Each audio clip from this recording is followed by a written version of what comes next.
भारतीय संविधान की विशेषताओं के बारे में। हमें मालूम है कि भारतीय संविधान है वो विश्व के प्रमुख संविधानों में से एक है और भारतीय संविधान है उसकी अनेक विशेषताएं हैं। एक विलक्षण दस्तावेज है क्योंकि जब भारतीय संविधान का निर्माण हुआ और आज तक ऐसा विलक्षण अद्भुत अपने अपार लक्ष्यों को प्राप्त करने वाला संविधान का आज तक निर्माण नहीं हुआ है। तो भारतीय संविधान की प्रमुख विशेषताओं में तो प्रथम विशेषता है वह संपूर्ण प्रभुत्व संपन्न संविधान, यानी भारतीय संविधान है वो भारतीयों के द्वारा, क्योंकि भारतीय संविधान का जो शुरुआत होती है कि हम भारत के लोग वर्ग से, तो भारतीयों का है और किसी विदेशी शक्ति का इस पर किसी प्रकार से निर्माण में हस्तक्षेप नहीं था। भारतीयों ने अपने सर्ववेग से अपने भविष्य के भारत के लिए इसका निर्माण किया।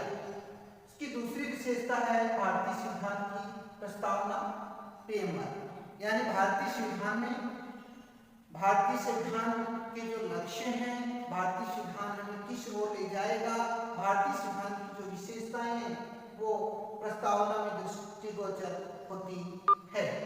इसकी तीसरी विशेषता है विश्व का सबसे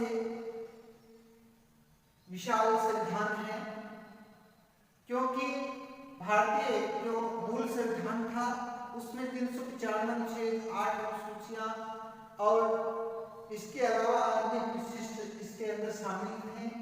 तो इतना विशाल पैमाने बड़ा जो संविधान है वो आज तक नहीं बना है। लिखित एवं निर्मित संविधान, भारतीय संविधान की चौथी विशेषता है वह है भारतीय संविधान लिखित है और निर्मित है, यानी हम कह सकते हैं कि भारतीय संविधान निश्चित लोगों द्वारा निश्चित समय अवधि में बनाया गया। भारतीय संविधान की पांचवी विशेषता है संसदीय शासन व्यवस्था, यानी भारतीय संविधान में भारत की शासन व्यवस्था हेतु संसदीय व्यवस्था का उल्लेख विस्तार से किया गया है। अध्यक्षीय शासन व्यवस्था का हमारे लिए संसदीय व्यवस्था इसलिए आवश्यक थी क्योंकि हम संसदीय व्यवस्था से परिचित थे, क्योंकि इससे पहले हम ब्रिटेन के अधीनस्थ थे और हमारे कुछ लोगों को संसदीय व्यवस्था में प्रतिनिधित्व करने का मौका मिला था। इसमें खूब गहरा मतभेद था सिद्धांत में, लेकिन अंततः संसदीय शासन व्यवस्था के पक्ष में जो भारतीय शासन व्यवस्था का रुख रहा। इसकी छठी विशेषता है मौलिक अधिकार एवं कर्तव्य। भारतीय संविधान के भाग 3 में मौलिक अधिकार दिए गए हैं, क्योंकि पता है कि एक सुनागरिक बनने के लिए एक व्यक्ति को अपना अच्छा जीवन जीने के लिए कुछ अधिकारों की आवश्यकता होती है। संविधान में दी गई इन अधिकारों को मौलिक अधिकार या मूल अधिकार कहते हैं। साथ ही भारतीय संविधान में मूल कर्तव्यों का भी समावेश किया गया है, जो आगे 1976 के 42वें संवैधानिक संशोधन के अंतर्गत भारतीय संविधान में मूल कर्तव्य जोड़े गए। भारतीय संविधान की जो सातवीं जो विशेषता है वह है राज्य के नीति निर्देशक तत्व, यानी भारतीय संविधान के भाग 4 में राज्य हेतु राज्य की जो शासन व्यवस्था है भविष्य में राज्य अपने पास संसाधन है तो कौन कौन सी व्यवस्थाएं कर सकता है, इस हेतु राज्य की नीति निर्देशक तत्व का समावेश किया गया। इसकी जो आठवीं विशेषता है समाजवादी राज्य, यानी भारतीय संविधान है इसकी विशेषताओं में समाजवादी राज्य, यानी हम शुरू से ही समाजवाद के पक्ष कर रहे हैं। इसके ऊपर जो सबसे जो प्रमुख प्रभाव है वो हमारे प्रथम प्रधानमंत्री श्रीमान पंडित जवाहरलाल नेहरू का रहा है और वो भारत के समाजवाद के रूप में चाहते थे और आगे चल करके 1976 के अंदर 42वें संविधान संशोधन के परिणाम स्वरूप भारत के जो संविधान उसकी प्रस्तावना में समाजवादी वर्ग भी जोड़ दिया गया था। इसकी जो नौवीं विशेषता है वह है वैश्विक मताधिकार, यानी प्रत्येक भारतीय को जो कि वैश्विक की श्रेणी में आता है उसको एक मत देने का सबको समान अधिकार है। शुरू में वैश्विक मताधिकार की आयु 21 वर्ष 18 वर्ष थी, लेकिन 1989 में इसकी 21 वर्ष से घटाकर के 18 वर्ष कर दी गई। इसका जो 10वां जो विशेषता है वह पंथ निरपेक्ष राज्य, यानी भारतीय संविधान में उसमें पंथ निरपेक्ष राज्य की घोषणा की गई है और भारत स्वयं का भारत राज्य का अपना कोई जो धर्म नहीं होगा, ये सभी का समान संरक्षण करेगा और यहाँ तक कि अलग संख्यक पंथ जो पंथ या धर्म है उनका संरक्षण का काम भी राज्य करेगा। इसकी जो 11वीं विशेषता है वह है विलक्षण दस्तावेज, यानी भारतीय संविधान है वो एक विलक्षण दस्तावेज है, क्योंकि ये भारतीयों की बुद्धिमत्ता उनकी महत्वाकांक्षा का ही परिणाम रहा कि बाद में दक्षिणी अफ्रीका जैसे देशों ने भारतीय संविधान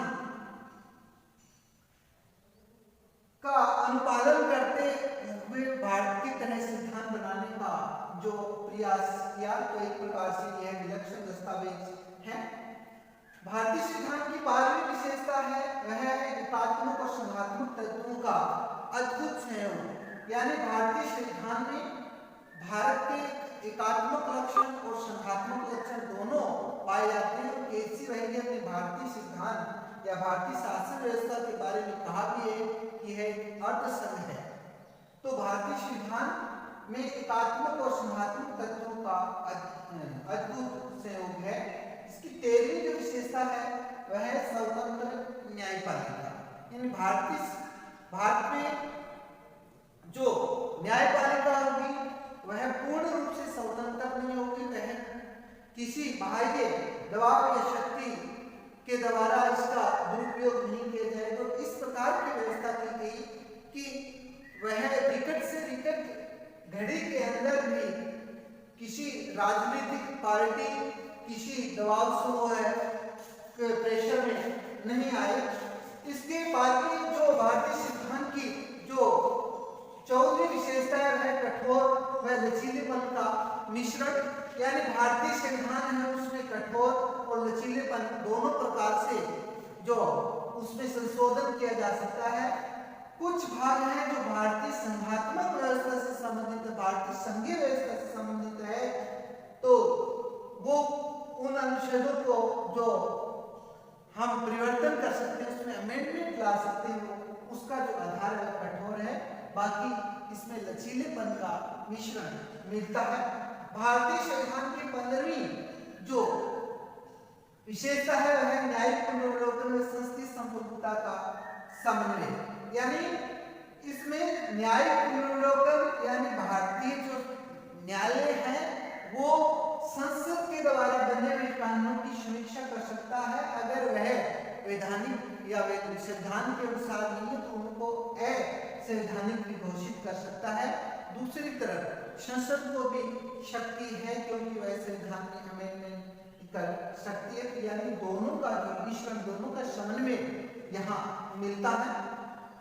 भारतीय संविधान की जो 16वीं विशेषता है विश्व शांति का समर्थक है, यानी भारतीय संविधान के अनुच्छेद 51 में स्पष्ट रूप से कहा गया है कि वह विश्व बंधुता में विश्वास रखेगा और विश्व शांति में सहयोग देगा।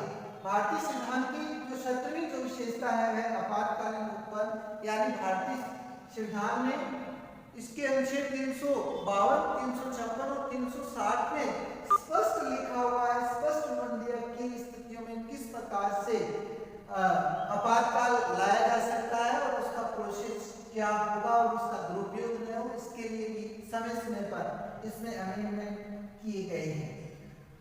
भारतीय संविधान की 18वीं जो विशेषता है वह है इकहरी नागरिकता।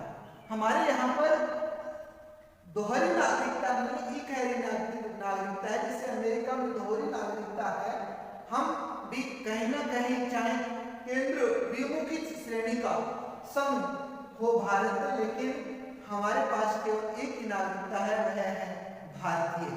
हमारे पास राज्यों यानी प्रांतों की नागरिकता अलग से नहीं है जैसा अमेरिका में है। भारतीय संविधान की जो 19वीं विशेषता है वह लोक कल्याणकारी राज्य की स्थापना का आदर्श, यानी भारतीय संविधान इस प्रकार से, भारतीय संविधान का निर्माण जो संविधान सभा ने, भारतीय संविधान निर्माताओं ने इस प्रकार से बनाया कि सब ज्यादा से ज्यादा लोगों के कल्याण हो और लोगों राज्य कल्याण की भावना का कार्य करे, इस प्रकार के नियम बनाए। 20वीं विशेषता और अंतिम विशेषता इसकी कि अल्पसंख्यक और पिछड़े वर्ग के कल्याण की विशेष व्यवस्था। हाँ, हमारे भारत के संविधान में इस प्रकार की व्यवस्था की गई है कि अल्पसंख्यक वर्ग हो, पिछड़े वर्ग हो, उनके लिए विशेष रियायतें हो, वो अपने आप को दमित न समझे, उनको भी एक अच्छे नागरिक के जीने का अधिकार हो, उनके लिए भारतीय संविधान में जो अनेक जो व्यवस्थाएं की गई है। धन्यवाद। 12वीं क्लास के इस व्यवस्था भारतीय संविधान की विशेषताएं चैप्टर था।